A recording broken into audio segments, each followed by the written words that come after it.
श्रोते हो, नमस्कार. आजच्या वृत्तविशेष कार्यक्रमात आपलं मनपूर्वक स्वागत. प्रधानमंत्री नरेंद्र मोदी आपला पोलंड आणि युक्रेनचा यशस्वी दौरा पूर्ण करून नुकतेच भारतात परतले. युक्रेन आणि रशिया यांच्यातल्या संघर्षाच्या पार्श्वभूमीवर महत्त्वपूर्ण ठरलेल्या प्रधानमंत्री नरेंद्र मोदी यांच्या युक्रेन देशाच्या दौऱ्याचं महत्त्व आणि वैशिष्ट्य याविषयी तज्ज्ञ व्यक्तींनी केलेलं विवेचन आजच्या वृत्तविशेष कार्यक्रमातून आपण जाणून घेणार आहोत.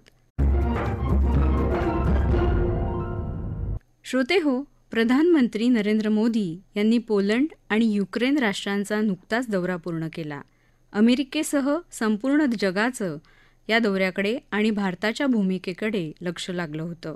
युक्रेनमध्ये नरेंद्र मोदी यांनी भारताची भूमिका मांडताना संघर्षाऐवजी जागतिक शांततेचं पटवून दिलेलं महत्त्व सकारात्मक हालचालींकरिता पोषक मानलं जात आहे. यावेळी प्रधानमंत्री नरेंद्र मोदी यांनी युक्रेनमधील द्विपक्षीय बैठकीत राष्ट्राध्यक्ष झेलेन्स्की यांच्याशी बोलताना भारताची भूमिका शांततेसाठी आग्रही असल्याचं सांगितलं.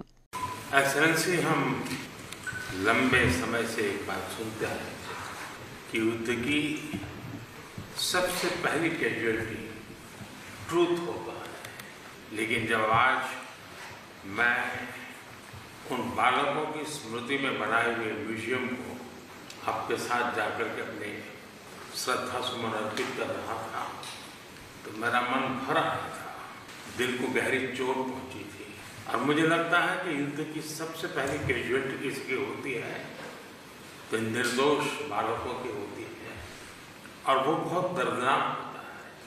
किसी भी सुसंस्कृत समाज में जो मानवीय मूल्यों में विश्वास करते हैं उनके लिए है, और जो एक संवेदनशील व्यक्ति होते हैं उनके लिए इस प्रकार की घटनाएं कतई स्वीकार नहीं हो सकती हैं.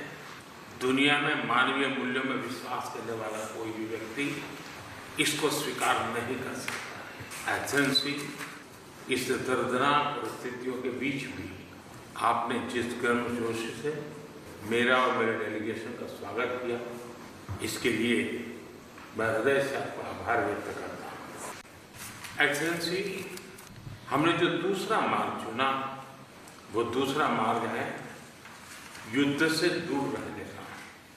हम बहुत ही कन्विक्शन के साथ युद्ध से दूर रहे हैं, लेकिन इसका मतलब ये नहीं है कि हम तटस्थ थे, हम न्यूट्रल नहीं थे. हम पहले दिन से ही पक्षकार रहे हैं और हमारा पक्ष है शांति का.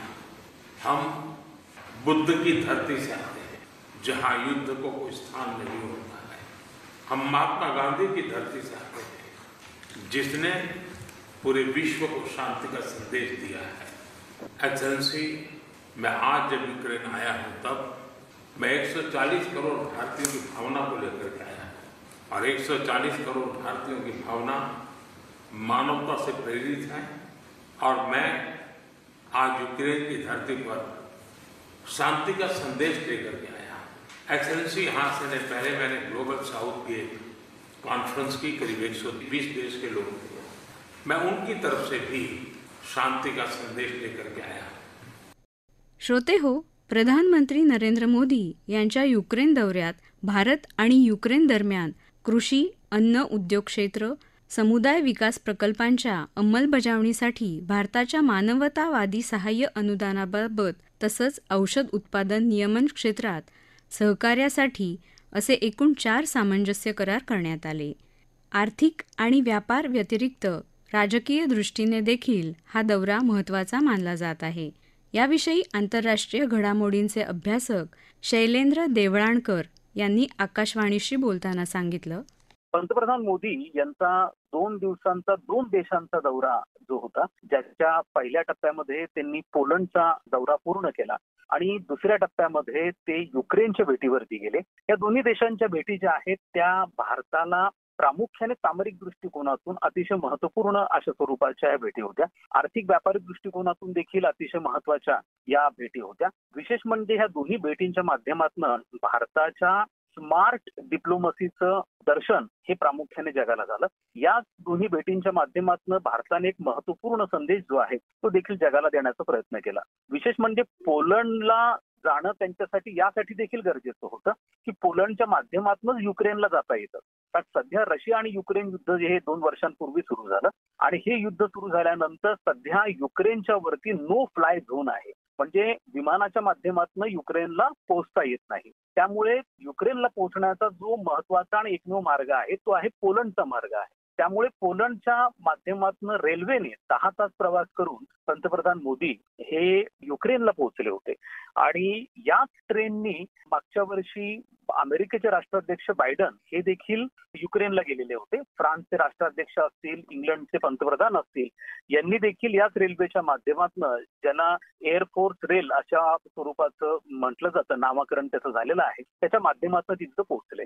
युक्रेनला जाण्याचा ज्यांचा जो दौरा होता हा प्रामुख्याने भारताच्या बॅलन्सिंग ऍक्टचा किंवा समतोल साधण्याच्या धोरणाचा एक महत्वाचा भाग होता. मागच्या महिन्यामध्ये पंतप्रधान मोदी हे रशियाच्या दौऱ्यावरती गेलेले होते आणि ते पंतप्रधान झाल्यानंतर, तिसऱ्यांदा पंतप्रधान झाल्यानंतर त्यांचा जो पहिला द्विपक्षीय दौरा होता तो द्विपक्षीय दौरा हा प्रामुख्याने रशियापासून सुरू झाला. यामुळे पुढच्या काळामध्ये रशियाचं भारताच्या परराष्ट्र धोरणात किती महत्व आहे हे अधोरेखित होतं. ज्या पद्धतीने पंतप्रधान मोदी आणि रशियाचे राष्ट्राध्यक्ष व्लादिमीर पुतीन यांनी परस्परांना आलिंगन दिलं आणि त्याच्या ज्या पद्धतीचे रिॲक्शन या युरोपमधनं, अमेरिकेतनं आणि विशेष करून युक्रेनमध्ये उमटल्या, त्याचा विचार हा भारताला नक्कीच करावा लागला. या भेटीवरती युरोपियन देशांमधनं आणि विशेष करून युक्रेनमधनं टीकेचा सूर हा उद्भवलेला होता.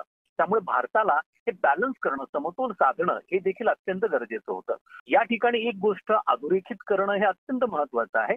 2 वर्षापूर्वी जेव्हा रशिया आणि युक्रेन यांचा जो संघर्ष आहे तो सुरू झाला, रशियाने युक्रेनवरती आक्रमण केलं, यानंतर अनेक देशांच्या भेटी ह्या एक तर रशियाला झालेल्या आहेत किंवा युक्रेनला झालेल्या आहेत. परंतु मग ते अमेरिकेचे राष्ट्राध्यक्ष बायडन असतील किंवा चीनचे राष्ट्राध्यक्ष शी जिनपिंग असतील, ते आयदर युक्रेनला गेलेले आहेत किंवा ते रशियाला गेलेले आहेत. मात्र पंतप्रधान नरेंद्र मोदी हे एकमेव किंवा भारताचं उदाहरण हे एकमेव असं आहे की हा संघर्ष सुरू झाल्यानंतर एकाच वेळेला दोन्ही देशांच्या भेटी करणारा हा एकमेव देश आहे. आणि यातनं भारताच्या एकूणच समतोल साधण्याच्या धोरणाचा आपल्याकडे आपलं लक्ष आकर्षित होतं.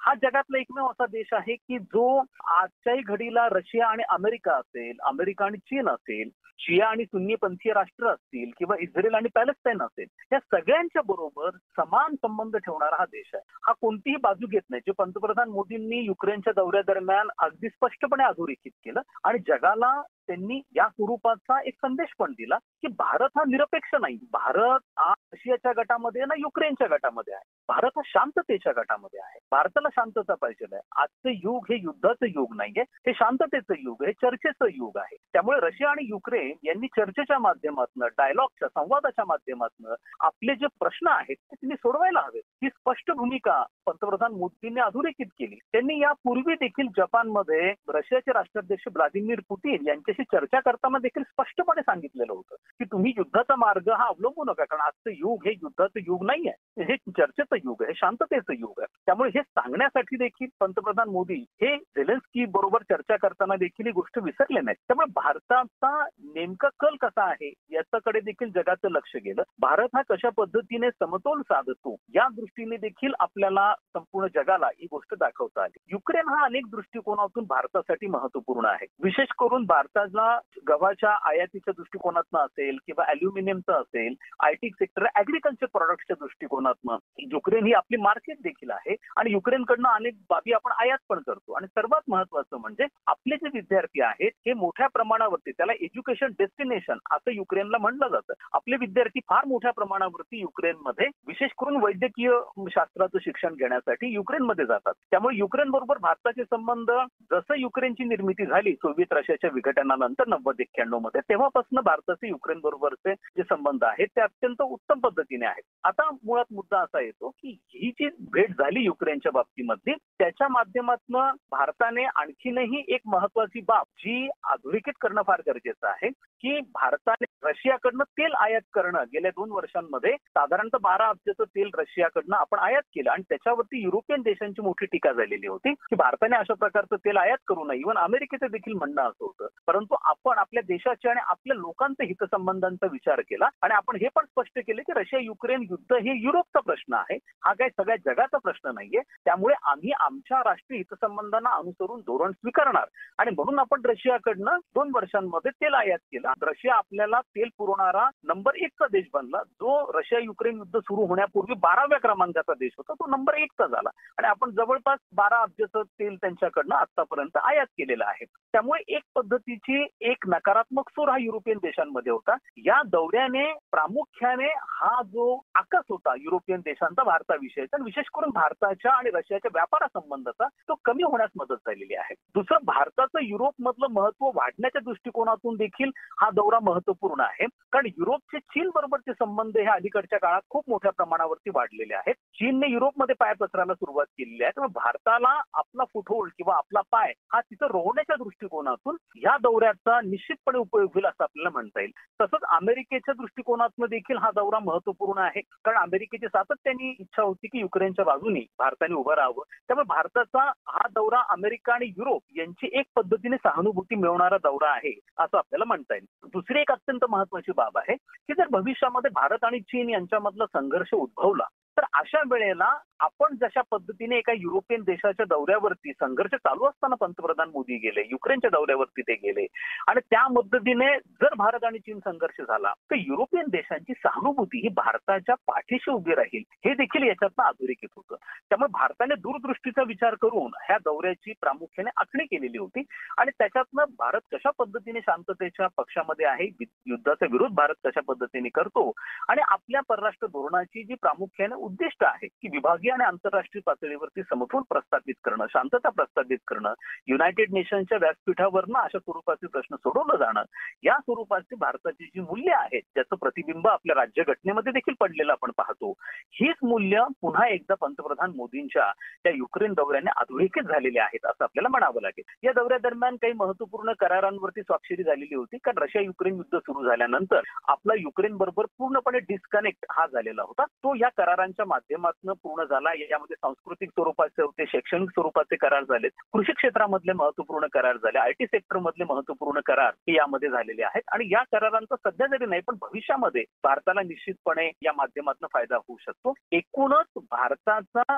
भविष्यामध्ये युरोप बरोबरचा जो कनेक्ट आहे हा कनेक्ट वाढण्याच्या दृष्टिकोनातून भारताची विभागीय पातळीवरची भूमिका ही वाढून आता आंतरराष्ट्रीय पातळीवरती कशा पद्धतीने बनते आहे हा मेसेज देण्याच्या दृष्टिकोनातून आणि खऱ्या अर्थाने भारत हा आता एक जागतिक सत्ता बनतो आहे. त्याचा प्रभाव हा केवळ दक्षिण आशियापुरता मर्यादित न राहता तो जागतिक स्वरूपाचा बनतो आहे. या सगळ्या गोष्टी या दौऱ्याच्या माध्यमातून अधोरेखित होतात. म्हणून पंतप्रधान मोदी यांची युक्रेनची जी भेट होती जी काही तासांची जरी असली तरी त्याच्या माध्यमातून भारताला आर्थिक, व्यापारी, जागतिक आणि सामाजिक दृष्टिकोनातून भविष्यामध्ये अनेक प्रकारचे फायदे होणार हे मात्र नक्की आहे.